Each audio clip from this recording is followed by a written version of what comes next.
Fi yw Emma Walters, dirprwy bennaeth Ysgol Crusands. Hefyd, fi oedd wedi mynd ati gysylltu gyda yr henoed lleol mwyn ffurfio perthynas neu rhyw fath o glwb gyda nhw. Mae'r clwb bellach wedi bod yn rhedeg ers rhyw 3-4 mlynedd. 2 years ago, I think, isn't it? 2 years ago 2 when years. Emma contacted us to ask if we would be prepared to come to the school, and from the word go, it was beneficial to us all. Felly, benderfynon ni bod ni eisiau beinciau mwyn cael lle i gwrdd, yn lle bod jyst bod ni'n cwrdd tu fewn tu ôl i'r sinema, bod ni'n cael lle tu allan, bod yn le i ni ymlacio yng nghwmni yn gilydd, bod yn le i'r henoed falle i gael bach o awyr iach, a hefyd bod nhw'n gallu cadw'n heini, mynd am dro gwmpas yr anwn gyda'r plant a gael chat wrth bod nhw'n cerdded gyda'i gilydd. Getting to know the children, I mean, they taught us as well as we.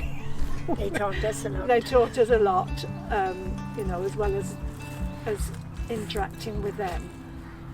Whether we were in the hall or whether we were in the school, it was beneficial. It didn't matter.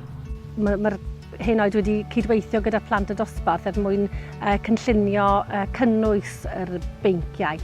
Enghraifft, mae'r Gader Stori yn ymwneud â prosiect geiriau diflynedig ni wedi bod yn ymwneud fel ysgol. Felly, oedd tipyn o gynllunio i hwnnw.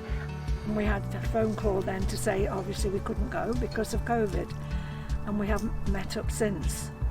So really for the three of us to come today just to see the chair is lovely. So mae'r prosiect yma wedi bod yn fuddiol oherwydd mae e'n rhoi fwy o gyfle, fwy o ffocws ni ddod allan i'r awyr agored, i fanteisio ar y parc natur sydd gyda ni yma yn Ysgol Crusands. Mae'n adnodd ffantastig sy'n cael ei ddefnyddio gyda'r dosbarthiadau i gyd. Mae wedi bod yn dda dros ben i ni, mae wedi cadw ni, wel, trial cadw'n hi'n ifanc tra beth ni'n cael bod â plant.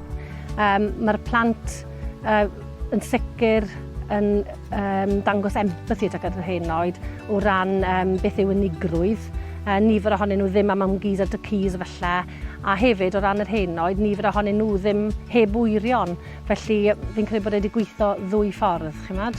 They were really nice. I really enjoyed coming with them. I miss them when they finished and they still meet me on the road and say hello to me. Yes, Yeah, Still recognise us on the road.